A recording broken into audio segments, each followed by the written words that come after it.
मुजफ्फरनगर के कुकड़ा कमल नगर 30 फुटा रोड नाले के पास एक गरीब परिवार के घर में रविवार सुबह 10 बजे गैस चूल्हे पर चाय बनाते समय आग लग गई। देखते ही देखते आग ने घर में रखा सारा सामान जलाकर राख कर दिया। परिवार के लोग समय रहते बाहर निकल आए और सुरक्षित रहे। फायर विभाग की टीम और स्थानीय लोगों ने मिलकर आग पर काबू पाया और गैस सिलेंडर में लगी आग को भी बुझाया। मौके पर क्षेत्रीय बीजेपी नेता तरुण पाल भी पहुंचे और पीड़ित परिवार को प्रशासन से हर संभव आर्थिक मदद दिलाने का आश्वासन दिया। विनोद पाल जी है जी, मेरा नाम है जी।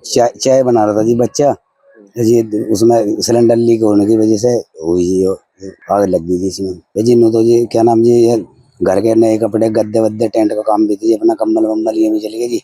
हर चीज चाची थी, पैसे पूछे थे थोड़े से, ये सब जल गए जी। 2-2.5 लाख रुपए का नुकसान है बाबू जी। ये तो क्या नाम जी, हमने तो जान जी भाग के बचाई जी इसमें से। तो ये घटना जी है 9 साढ़े 9 बजे की है जी सुबह। हाँ जी सर जी। फिर उसे इन्होंने डॉक्टर साहब ने फोन करा उन्हें, मैं जो आग बुझाने वाले आ गए जी उन्हें। हाँ जी कपड़े लगे जल गए जी, घर का सामान अट्टा वट्टा। हाँ जी शादी है जी हमारी लड़की की 12 तारीख की फरवरी की जी। कुछ सामान सुमन ला थोड़ा थोड़ा रख रहे थे, मगा जी कुछ सूख डूब रहा, मगा धीरे धीरे कर लेंगे, गरीब आदमी ले देगा जी। इस तरह होती है। मेरा नाम तरुण पाल है। ये गांव कुकड़ा की कॉलोनी है कमल नगर। मेरा जिला पंचायत क्षेत्र भी था, पहले नगर पालिका में आ गया। तो इसमें एक विनोद पाल है, टेंट का काम करते हैं। तो बेचारे एक छोटा सा मकान है 30-35 गज में। तो उसमें इनका ये रहते थे, उसी में टेंट वेंट का काम था इनका। तो अचानक सुबह बच्चा चाय बना रहा था, वे थे नहीं यहाँ पे मौके पे, तो विनोद जी तो। और गैस लीकेज होने के कारण पता नहीं किस प्रकार से उसमें जो सामान रखा था, कपड़े रखे थे, उसमें आग लग गई और भारी नुकसान इनका हो गया। इनके ओढ़ने पहनने के कपड़े, जो कीमती सामान था इनका, वो भी सब जल गया, जल के राख हो गया। आपने देखा सारा का सारा ऊपर भी आपने देखा किस प्रकार से कुछ भी नहीं बचा। एक एक कपड़ा सब जल चुका। बहुत बड़ा नुकसान हुआ है इनका। क्या मदद होनी चाहिए? देखो मेरा तो यही है, मेरा अपने स्तर से भी और मैं अपने शीर्ष नेता से, भारतीय जनता पार्टी के जो हमारे यहाँ मंत्री जी हैं उनसे भी, और प्रशासन से भी मेरी बात हुई है, एसडीएम साहब से मेरी बात हुई है अभी, है ना। तो मैं तो यही चाहता हूँ कि जो भी गरीब आदमी की जिस प्रकार से भी हर संभव मदद हो सके, अधिक से अधिक इस प्रकार की इन्हें मदद मिलनी चाहिए, क्योंकि गरीब परिवार, इनके ओढ़ने पहनने के कपड़े भी हैं। और हम लोग भी आपस में मोहल्ले वालों का भी यही कहना है कि अपने रूप से अपने आप भी कहीं ना कुछ किसी प्रकार से जो भी सहयोग हो सकता है वो सब लोग करने के लिए तैयार है। और मैं प्रशासन से भी ये उम्मीद और आशा करता हूँ कि जो भी संभव मदद हो सके इस परिवार की होनी चाहिए। मुजफ्फरनगर में कांग्रेस कार्यकर्ताओं ने मनरेगा योजना को कमजोर किए जाने के विरोध में कचहरी गेट स्थित डॉक्टर भीमराव अंबेडकर पार्क में मनरेगा बचाओ संग्राम के तहत 1 दिवसीय प्रतीकात्मक उपवास किया। जिला अध्यक्ष सतपाल कटारिया ने सरकार पर गरीब मजदूर विरोधी नीतियों का आरोप लगाया। कार्यक्रम में उपवास के बाद कांग्रेस नेताओं ने 12 जनवरी से जनपद के सभी ब्लॉकों और नगर स्तर पर धरना प्रदर्शन करने की योजना की घोषणा की। राजीव गांधी पंचायत राज संगठन के प्रदेश महासचिव कमल मित्तल ने बताया कि मनरेगा गरीबों की जीवन रेखा है और इसे कमजोर करने का प्रयास हो रहा है। कार्यक्रम में सैकड़ों कार्यकर्ता मौजूद रहे और पूर्व प्रधानमंत्री लाल बहादुर शास्त्री को श्रद्धांजलि दी गई। मैं डॉक्टर मुर्तजा सलमानी हूँ जी, कांग्रेस पार्टी से जिला उपाध्यक्ष हूँ। आज हमारा उपवास है। कांग्रेस के जितने भी वरिष्ठ नेता हैं यहाँ पर उपस्थित हैं और मनरेगा जो सरकार ने नाम बदला है, जो महात्मा गांधी हमारे उनके नाम से कांग्रेस ने गरीबों के लिए एक मनरेगा चलाया था और गारंटी थी कि 1 साल में 3 माह कम से कम उन्हें रोजगार मिलेगा। कोरोना काल में बहुत ही दिक्कत आई है और उसमें उनका लाभ पहुंचा है। अब उन गरीबों को हित के साथ साथ ध्यान रखते हुए नाम बदला गया है। जो सरकार है वो इस तरह के नाम बदल कर लोगों को, गरीबों को कोई हालात तो नहीं बदल सकते। महात्मा गांधी जी आज देश के इतने बड़े वो थे कि आज सैकड़ों देशों में महात्मा गांधी जी की तस्वीर लगी हुई है। उन्हें लोग मानते हैं और उनकी कोई पूर्ति नहीं कर सकता। तो इस तरह की चीज़ें करना गलत है और गरीबों के हित में ज़्यादा से ज़्यादा काम करें, यही हम अनुरोध है। आज इसी का उपवास लेकर हम सब, हमारे राकेश पुंडी जी कोऑर्डिनेटर हैं, जिला अध्यक्ष सत्यपाल कटारिया जी हैं, सतीश सहरावत जी हैं, हमारे हकीम जी जफर साहब हैं और हमारे पूर्व नगर अध्यक्ष जी हैं और कमल मित्तल जी बतेरे हमारे कांग्रेस के सभी वरिष्ठ नेतागण यहाँ पर मौजूद हैं। मुजफ्फरनगर के भोपा रोड स्थित एनकेजी कंपनी के खिलाफ जल जीवन मिशन के तहत कार्य कर रहे पेटी ठेकेदारों का 21 दिन से चल रहा धरना आखिरकार समाप्त हो गया। लंबित भुगतान को लेकर चल रहे इस धरने को खत्म कराने के लिए विकास भवन में करीब 6 घंटे तक चली अहम बैठक में सहमति बनी। बैठक में मुख्य विकास अधिकारी, एनकेजी कंपनी के अधिकारी, पेटी ठेकेदार और भारतीय किसान यूनियन सेवक के पदाधिकारी मौजूद रहे। कंपनी द्वारा जल्द भुगतान के आश्वासन के बाद ठेकेदारों ने धरना समाप्त किया। हालांकि संगठन ने चेतावनी दी है कि यदि वादा पूरा नहीं हुआ तो फिर उग्र आंदोलन किया जाएगा। सभी बिंदुवार बातों पे समर्थन हुआ और जो इनके मुद्दे थे, कंपनी से जो इनका डिस्ट्रीब्यूट था, उस सब पे सहमति बनी और 10 दिन का समय रखा गया। 10 दिन में ये अपने सभी डॉक्यूमेंट उन्हें देंगे और कंपनी सबको वेरीफाई करके इनका पूर्ण भुगतान करेगी, चाहे वो कंस्ट्रक्शन का हो, चाहे पेंट वाल पेंट कहीं का भी हो। सभी बिंदुओं पर एक बहुत अच्छी वार्ता हुई और समाधान निकला और वार्ता से ही सब चीजों का समाधान निकलता है।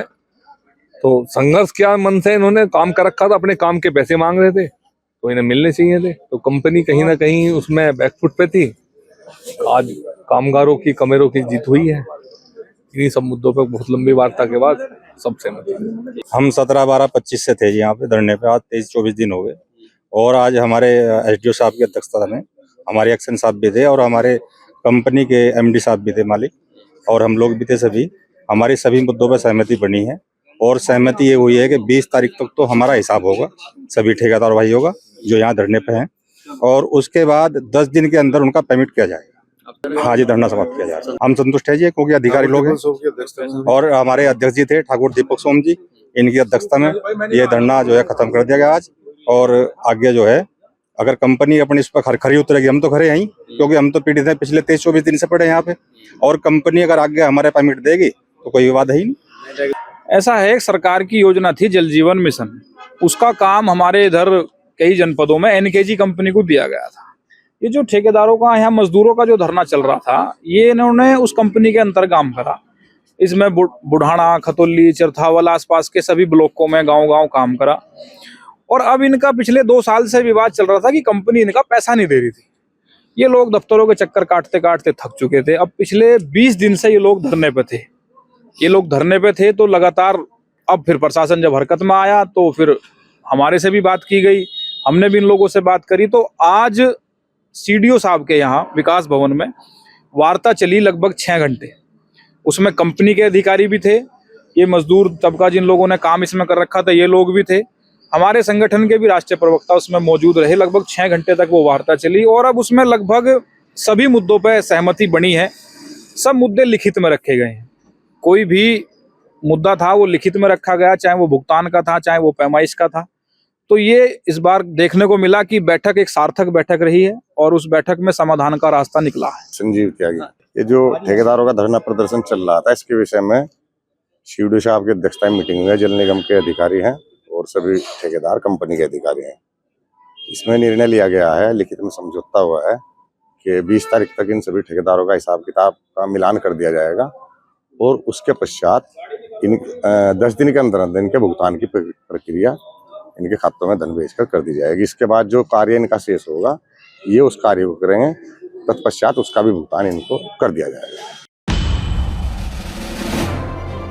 देखिए, अयोध्या जो है, अयोध्या एक धार्मिक नगरी है। हर धर्मों की आस्था है, हिंदू, मुस्लिम, सिख, ईसाई, सबका भाईचारा है। सबके अपने अपने धर्म के हिसाब से अपनी अपनी इबादत गाह है। राम मंदिर बन चुका, पूरे देश के मुसलमानों ने मंदिर का सम्मान किया, कहीं कोई ऐसी बात नहीं है। और इबादत गाह सबके लिए बनी हुई है। जब लोग मुसलमान जान चुका है कि मंदिर बन चुका है, पूजा पाठ हो रही है, एक सबकी एक आस्था है। ये मुस्लिम कैसे आया, कहाँ से आया, इनको नमाज पढ़ने की जरूरत राम मंदिर में पड़ गई। ये देश की गतिविधियों को खराब करने के लिए आए हैं, ये कोई अच्छा काम करने के लिए नहीं आए हैं। हम तो सरकार से मांग करते हैं कि ऐसे लोगों पे कानूनी कार्रवाई होनी चाहिए, क्योंकि इबादत गाह अलग अलग सबके लिए जो है अपने अपने तरीके से बनी हुई है। क्योंकि राम मंदिर में पूजा पाठ हो रहा है, सभी लोग जान रहे हैं पूजा पाठ हो रहा है, सभी लोग मंदिरों का सम्मान करते हैं, हम भी मंदिर का सम्मान करते हैं। उन्हें राम मंदिर जो है में नमाज पढ़ने की जरूरत बिल्कुल नहीं थी, न उनको कोई फायदा मिलने वाला है। केवल ये जो है हिंदू मुसलमानों के बीच में दरार पैदा करने के लिए वो वहां पहुंच गए। हम तो सरकार से मांग करते हैं कि उनके ऊपर कानूनी कार्रवाई होनी चाहिए। अरे उनकी आस्था है, वो अपनी आस्था को मनाएं, ये संवैधानिक अधिकार है उनका, इसमें क्या बात है।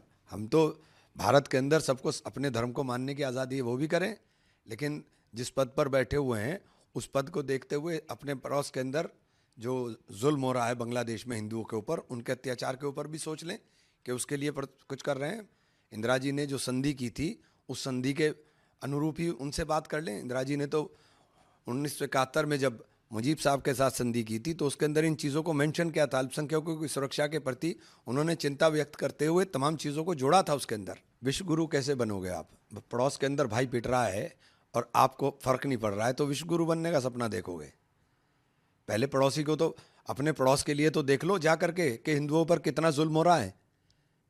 जब आप हिंदू की बात करते हैं तो फिर पड़ोस के अंदर जो इंदिरा जी ने शेख मुजीब साहब के साथ संधि की थी उस संधि के अंदर इस बात को उन्होंने, बड़ी दूरदर्शी थी, उन्होंने इस बात को मेंशन करा था।